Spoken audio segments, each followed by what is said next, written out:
Hello everyone, कैसे हैं आप सब लोग। मैं हूं ज्योति जून चौधरी। स्वागत करती हूं आप सबका अपने यूट्यूब चैनल पर।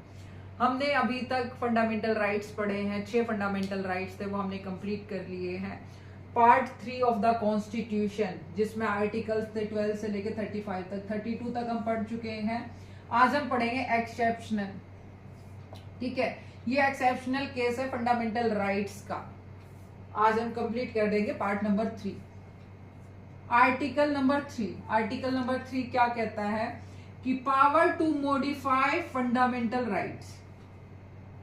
अभी तक हमने क्या पढ़ा था कि फंडामेंटल राइट्स का वॉयलेशन हो तो आर्टिकल नंबर 32 के तहत हम जा सकते हैं सुप्रीम कोर्ट में, और सुप्रीम कोर्ट प्रोटेक्शन देगा हमारे फंडामेंटल राइट्स को। अब क्या है, power to modify fundamental rights for arm forces. अभी तक जो फंडामेंटल राइट्स थे वो थे आम जनता के लिए, लेकिन जब बात आती है सर्विसेज की, गवर्नमेंट सर्विसेज की, तो उसमें हमारे फंडामेंटल राइट्स है उन्हें कम भी किया जा सकता है। तो वही बताता है आर्टिकल नंबर 33। अगर हमारे जनता, ठीक है, हमारे पीपल्स किसके अंदर है, आर्म फोर्सेस के अंदर, तो उनके फंडामेंटल राइट्स को मॉडिफाई किया जा सकता है, यानी कि उनको कम ज्यादा किया जा सकता है। और पावर किसके पास होती है, पार्लियामेंट के पास। यानी कि उनके जो फंडामेंटल राइट्स है वो प्रॉपर फंडामेंटल राइट्स नहीं होते जैसे कि जनता के पास होते हैं। राइट टू फ्रीडम, उनके पास राइट टू फ्रीडम नहीं होता, क्योंकि उनकी एक जॉब होती है। किस टाइम पीरियड पर गवर्नमेंट लागू करती है, किस टाइम पर, दिन में भी हो सकती है, रात में भी हो सकती है। अपनी मर्जी से आ नहीं सकते, अपनी मर्जी से जा नहीं सकते, सारी रिपोर्टिंग करनी होती है। तो parliament can restrict fundamental right of arm forces. किसके कर सकते हैं, आर्म फोर्सेस के। एसएसबी हो गई, आर्मी हो गई, police, paramilitary, CRPF, ITBP, IB etcetera. तो जितनी भी हमारी फोर्सेस हैं, पैरामिलिट्रीज हैं, पुलिस है, इंटेलिजेंस ब्यूरो है, इन सब की फंडामेंटल राइट्स को मॉडिफाई कर सकते हैं। कौन कर सकते हैं, पार्लियामेंट मेंबर्स। तो पार्लियामेंट के पास पावर है। वो क्यों करते हैं उसका भी एक रीजन है, ताकि एक डिसिप्लिन मेंटेन रहे। पंक्चुअलिटी और डिसिप्लिन हमेशा मैटर करता है किसके अंदर, फोर्सेस के अंदर, जब बात आती है सिक्योरिटी की। और ये किसकी सिक्योरिटी कर रहे हैं, ये कर रहे हैं इंडिया की सॉवरेनिटी की। ओके, तो इनके फंडामेंटल राइट्स को मॉडिफाई कर सकती है। वो अच्छा वर्ड डाला है, मॉडिफाई। कम भी कर सकती है, बढ़ा भी सकती है। जो इनके है वो पावर किसके पास है, पार्लियामेंट के पास। आर्टिकल 34 क्या कहते हैं, मार्शल लॉ। मार्शल लॉ क्या कहते हैं, सैन्य शासन। अब सैन्य शासन क्या होता है, सैनिकों का शासन, हमारी मिलिट्री का शासन।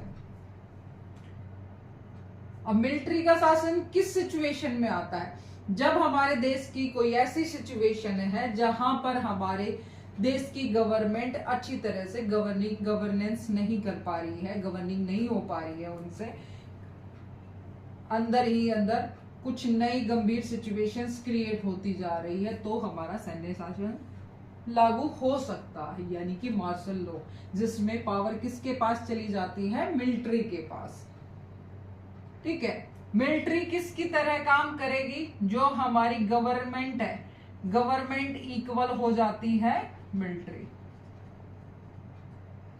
अब पावर किसके हाथ में है, मिलिट्री के हाथ में, तो उसे कहते हैं मार्शल लॉ।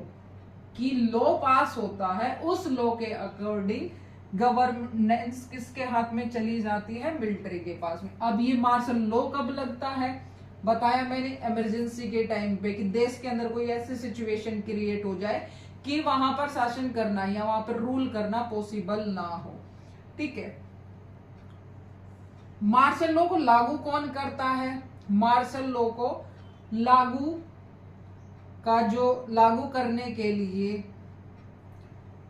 राष्ट्रपति कहते हैं पार्लियामेंट को कि मार्शल लॉ लागू होगा, और पार्लियामेंट ही राष्ट्रपति को रिकमेंड करती है। ठीक है, रिकमेंड पार्लियामेंट करती है, लेकिन उसे पब्लिश कौन करते हैं, प्रेसिडेंट साहब, प्रेसिडेंट, और वो उस पावर को किसको दे देता है? मिलिट्री के पास। मिलिट्री वेट करती है जब तक प्रेसिडेंट उस चीज को अनाउंस नहीं कर देते। प्रेसिडेंट अनाउंस करते हैं और पावर चली जाती है मिलिट्री के पास। लोग किसने बनाने के, मार्शल लॉ किसने बनाया है? पार्लियामेंट ने। और पार्लियामेंट बाकी जितने भी काम है, गवर्नेंस का काम चला गया है मिलिट्री के पास, लेकिन बाकी जैसे काम चल रहे थे बाकी काम सेम रूटीन में चलते हैं।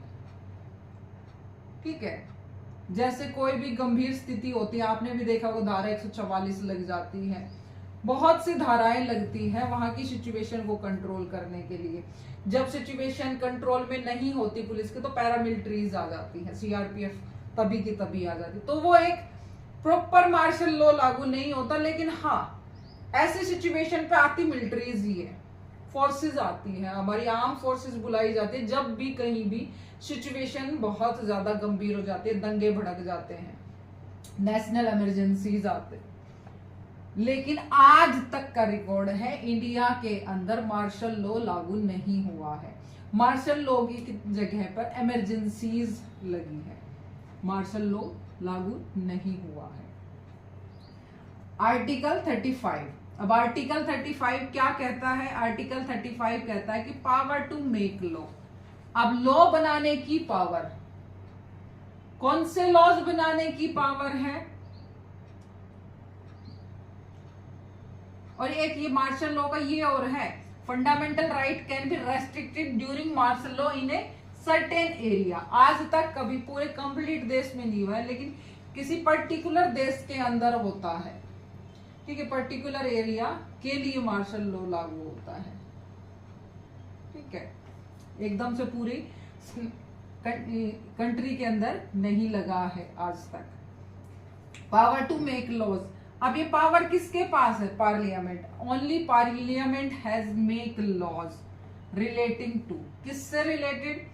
आर्टिकल 16(3), आर्टिकल 16 है, जैसे हमने आर्टिकल 16 पढ़ा था, आर्टिकल 16 है एम्प्लॉयमेंट से रिलेटेड। रेजिडेंस रिक्वायरमेंट,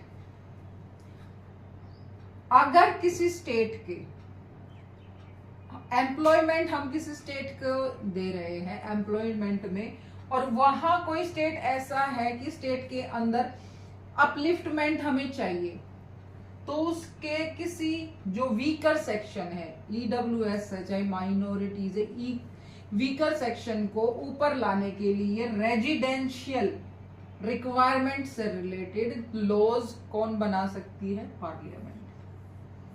उस स्पेशल एरिया के लिए वहां के वीकर सेक्शन के लिए लॉज बना सकती है। हमारा कैप लगी थी 50% रिजर्वेशन के, और जब हमने 50% रिजर्वेशन पढ़ा था तो 10% हमने ईडब्ल्यूएस का भी पढ़ा था। तो ईडब्ल्यूएस क्या है? वो यही है, रेजिडेंशियल रिक्वायरमेंट। ये तो ईडब्ल्यूएस तो हर जगह की इकोनॉमिक वीकर सेक्शन के लिए गया, लेकिन अगर किसी स्टेट के अंदर भी जरूरत पड़ी तो स्टेट के लिए भी लॉज बना सकती है। अब आप सोच रहे होंगे जब स्टेट के लिए लॉ बनाना है तो स्टेट लेजिस्लेचर भी है, पार्लियामेंट क्यों बना रही है? लेकिन जो 16(3) आर्टिकल है उसके तहत ये पावर सिर्फ पार्लियामेंट के पास है, स्टेट लेजिस्लेचर नहीं बना सकती, क्योंकि बात आती है रिजर्वेशन की। रिजर्वेशन का लॉ जब भी बनेगा तो कौन बनाएगी? पार्लियामेंट। एम्प्लॉयमेंट और रिजर्वेशन। आर्टिकल 32, आर्टिकल 32 हमने पढ़ा था, क्या है? संवैधानिक उपचारों का अधिकार। ठीक है, कॉन्स्टिट्यूशनल रेमेडीज है। Enforcement of fundamental right. अब फंडामेंटल राइट्स के वायलेशन के लिए हम कहाँ जाते हैं? आर्टिकल 32 क्या कहता है? अगर हमारे किसी भी फंडामेंटल राइट का वायलेशन होता है तो हम डायरेक्ट जा सकते हैं सुप्रीम कोर्ट में। अब सुप्रीम कोर्ट को फंडामेंटल राइट्स के बारे में कौन बता रहा है? पार्लियामेंट। लॉज कौन बना रहा है? पार्लियामेंट। तो जो सुप्रीम कोर्ट के लिए भी जो लॉज बन रहे हैं वो कौन बना रही है? पार्लियामेंट। ठीक है, और उन्हीं लॉज को देखते हुए फंडामेंटल राइट्स के एवज में सुप्रीम कोर्ट वर्क करता है। तो जितना भी एनफोर्समेंट ऑफ फंडामेंटल राइट के जो लॉज बनेंगे वो भी कौन बनाएगा? पार्लियामेंट, उन्हें लागू करने के जो भी लॉज बन रहे हैं। Article 33 and 34 forces and martial law. Article 33 क्या है कि आर्म फोर्सेस है, पुलिस है, पैरामिलिट्री है, आईबी है, इंटेलिजेंस ब्यूरो है, उनके लिए जो फंडामेंटल है, उनके फंडामेंटल राइट्स को मॉडिफाई किया जा सकता है। और कौन कर सकती है? पार्लियामेंट। ये कह रहा है आर्टिकल 33। आर्टिकल 34 कहता है मार्शल लॉ कि अगर कोई एरिया ऐसा है जहां पर रूल करना पॉसिबल नहीं है तो उस एरिया के अंदर फंडामेंटल राइट रेस्ट्रिक्ट हो जाते हैं। यानी कि जो हमारा सबसे ज्यादा जरूरी फंडामेंटल राइट क्या है? Right to live,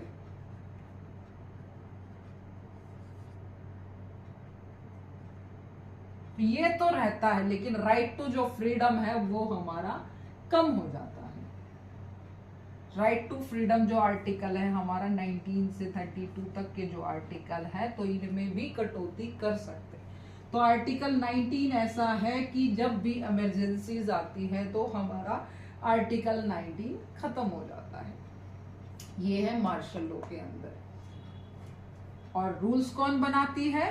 parliament. तो आर्टिकल 33, आर्टिकल 35 कह रहा है कि आर्टिकल 33, आर्टिकल 34 इन दोनों के लिए भी लॉज कौन बनाएगा? पार्लियामेंट। तो अभी तक हमने जितने भी आर्टिकल्स पढ़े हैं 1 से लेके 35 तक, हमने 1 से लेके 35 तक आर्टिकल्स पढ़ लिए हैं। आज हमने कंप्लीट किए। तो सीधी सीधी बात क्या है, डायरेक्टली बात क्या है कि जब भी लॉ बनेगा, चाहे वो किसी भी चीज से रिलेटेड लॉ है, वो कौन बनाएगी? पार्लियामेंट। दो ही, या तो पावर पार्लियामेंट के पास होती है या पावर होती है स्टेट लेजिस्लेचर।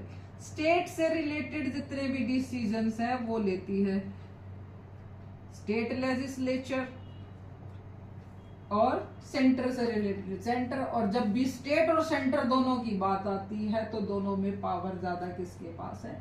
पार्लियामेंट के। तो कुछ लॉज ऐसे हैं, कुछ एरियाज ऐसे हैं जिनके लिए रूल और लॉज सिर्फ और सिर्फ पार्लियामेंट बना सकती है, स्टेट लेजिस्लेचर के पास पावर नहीं है। तो ये थे एक्सेप्शंस। तो आज हमारा पार्ट नंबर 3 कंप्लीट हो गया है, फंडामेंटल राइट्स कंप्लीट हो गए हैं। नेक्स्ट पढ़ेंगे पार्ट नंबर 4 नेक्स्ट लेक्चर के अंदर।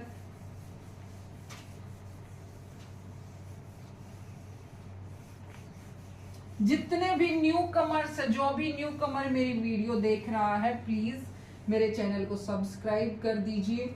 इससे क्या है कि आपको जो आने वाली नई वीडियोज है वो आपको उनका नोटिफिकेशन आ जाएगा और आप अच्छी तरीके से पढ़ पाएंगे। सीरीज के अकॉर्डिंग मेरे सारे लेक्चर्स होते हैं, शॉर्ट्स भी डालती रहती हूँ मैं, जिससे कि आपके जो बेसिक है, बेसिक की कंफ्यूजन से कंफ्यूजन खत्म हो सके। डेली मेरी एक शॉर्ट और वीडियोस आती है। तो मेरे चैनल को सब्सक्राइब कीजिएगा, और मेरा पढ़ाने का तरीका पसंद आता है तो प्लीज एक लाइक जरूर कीजिए मेरे हर एक वीडियो पे, और शेयर भी कीजिएगा ताकि आप जैसे और बच्चों के पास भी मेरी वीडियोस पहुंच सके और अच्छे तरीके से वो पढ़ सके। तब तक के लिए धन्यवाद।